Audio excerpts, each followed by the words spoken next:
সংসার, এই একটা শব্দের মধ্যে লুকিয়ে থাকে হাজারটা অনুভূতি।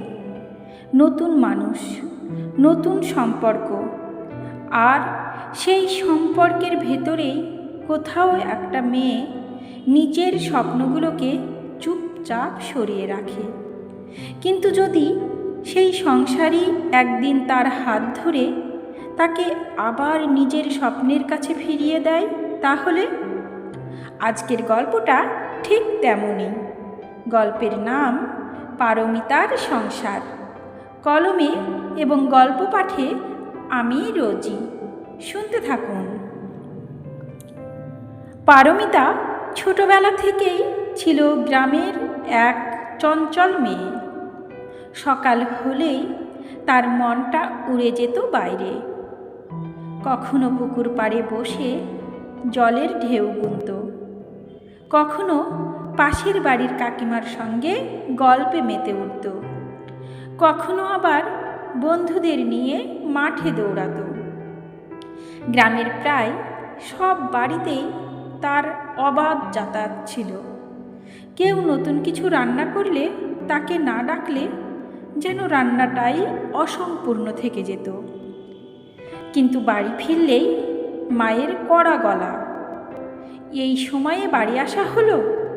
মেয়ে মানুষ হয়ে সারাদিন বাইরে ঘুরে বেড়াস। পারমিতা চুপ করে দাঁড়িয়ে থাকত, মাথা নিচু করে বলতো, মা, একটু গিয়েছিলাম। তখন মা দীর্ঘশ্বাস ফেলে বলতেন, এইভাবে চললে সংসার শিখবি কবে?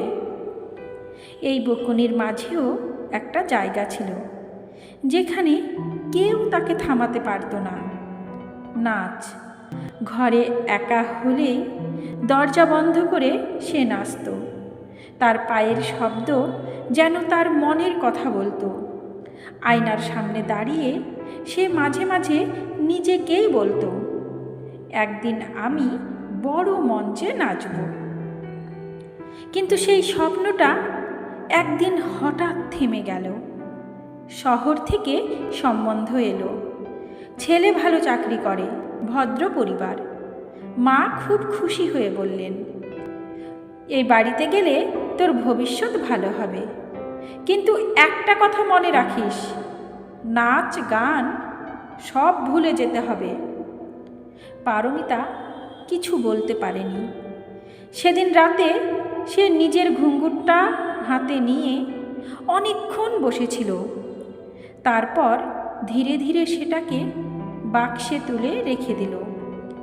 বিয়ে হয়ে পারমিতা যখন শ্বশুর বাড়িতে এলো, তখন তার মনে ভয় ছিল। কিন্তু প্রথম দিনেই শাশুড়ি তাকে জড়িয়ে ধরে বলেছিলেন, এখন থেকে এই বাড়িটা তোমারও। সেই একটা কথাতেই তার অর্ধেক ভয় কেটে গিয়েছিল। সকালে শ্বশুরমশাই চা বানিয়ে ডাকতেন, এসো মা, একসঙ্গে চা খাই। চারজন মিলে বসে চা খাওয়া, গল্প করা, এই ছোট ছোট মুহূর্তগুলোতেই সংসারটা ধীরে ধীরে আপন হয়ে উঠেছিল। রান্নাঘরে শাশুড়ি তাকে কাজ শেখাতেন। একদিন তরকারিতে নুন একটু বেশি হয়ে গেছিল। পারমিতা ভয়ে ভয়ে দাঁড়িয়েছিল। শাশুড়ি হেসে বললেন, এই জন্যেই তো শেখা, পরের বার ঠিক হয়ে যাবে। সেই হাসিটা পারমিতার মনে গভীর দাগ কেটেছিল। স্বামী অভিজিৎ খুব শান্ত স্বভাবের ছিল। রাতে খাওয়ার পর কখনো দুজনে ছাদে গিয়ে বসত। খুব বেশি কথা হতো না, কিন্তু সেই নীরবতার মধ্যেও একটা গভীর বোঝাপড়া ছিল। একদিন বৃষ্টি পড়ছিল। পারমিতা বারান্দায় দাঁড়িয়েছিল।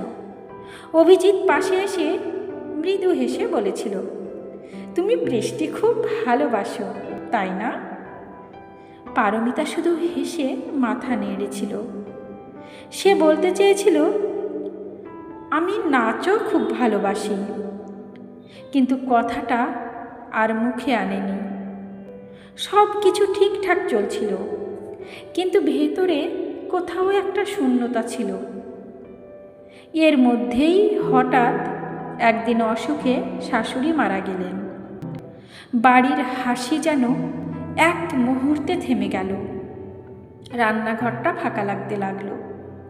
সেই জায়গাটায় যেখানে এতদিন সে শিখছিল, হাসছিল, আজ সেখানে শুধুই নীরবতা। পারমিতা নিজেকে শক্ত করল, সংসারের সব দায়িত্ব নিজের হাতে নিল।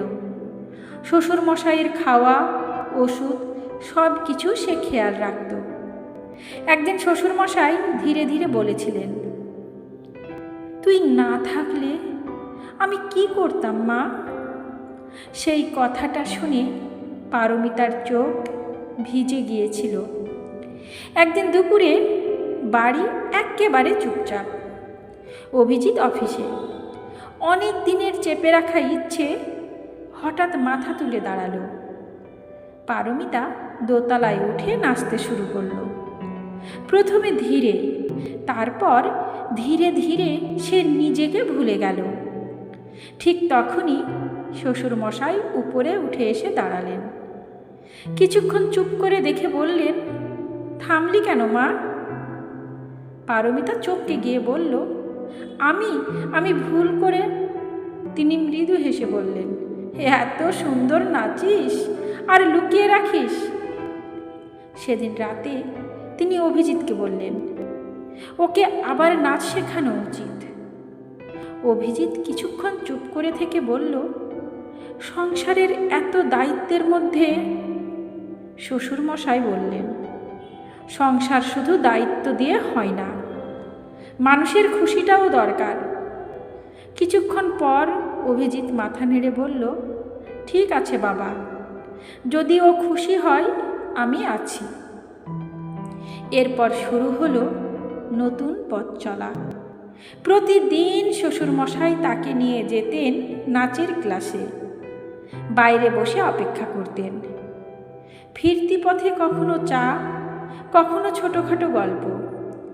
এই সবের মধ্যেই পারমিতার মুখে আবার হাসি ফিরতে লাগলো। প্রথম দিকে খুব কষ্ট হতো, ভুল হতো, তাল মিলত না। একদিন বাড়ি ফিরে চুপ করে বসেছিল। শ্বশুরমশাই পাশে বসে শুধু বললেন, সব শুরুতেই এমনই হয় মা, তুই পারবি। সেই কথাটাই তাকে আবার দাঁড় করিয়ে দিল। একদিন ক্লাস থেকে একটা চিঠি এলো, একটা বড় অনুষ্ঠানে নাচার আমন্ত্রণ। পারমিতার হাত কাঁপছিল। শ্বশুরমশাই বললেন, এইটাই তোর সময়। মঞ্চে ওঠার আগে তার বুক কাঁপছিল, কিন্তু শ্বশুরমশাইয়ের সেই একটাই কথা, আমি আছি, তাকে সাহস দিল। নাচ শুরু হতেই সে সব ভুলে গেল। তার নাচে ছিল তার পুরো জীবনের গল্প। নাচ শেষ হতেই হাততালিতে ভরে উঠল হল। আর কিছুক্ষণের মধ্যেই ঘোষণা হলো, পারমিতা প্রথম হয়েছে। মাইক হাতে নিয়ে পারমিতা কিছুক্ষণ চুপ করে দাঁড়িয়ে রইল। তারপর বলল, আজ আমি যা হয়েছি তার জন্য একজন মানুষ আছেন, সে হলো আমার শ্বশুরমশাই। তার জন্যেই আজ আমি এখানে আসতে পেরেছি। সেই শ্বশুরমশাইকে মঞ্চে ডাকলো। সবার সামনে তার পায়ে হাত দিয়ে প্রণাম করল। কাপা গলায় বলল, এই মানুষটা আমার শ্বশুরমশাই নন, ইনি আমার বাবা। সেই মুহূর্তে পুরো হলটা আবেগে ভরে উঠছিল। সংসার তখনই সুন্দর হয় যখন সেখানে শুধু দায়িত্ব নয়, স্বপ্নেরও জায়গা থাকে। বৌমা আর মেয়ের মধ্যে কোনো পার্থক্য নেই, পার্থক্যটা শুধু আমাদের ভাবনায়। বন্ধুরা, গল্পটা যদি তোমাদের ভালো লেগে থাকে তাহলে অবশ্যই ভিডিওটা লাইক করো, কমেন্ট করে জানাও তোমাদের মতামত। আর এমনই সাংসারিক হৃদয় ছুঁয়ে যাওয়া গল্প শুনতে চাইলে চ্যানেলটা সাবস্ক্রাইব করে পাশে থেকো। তোমাদের ভালোবাসাই আমার অনুপ্রেরণা। আবার দেখা হবে নতুন গল্প নিয়ে। ধন্যবাদ।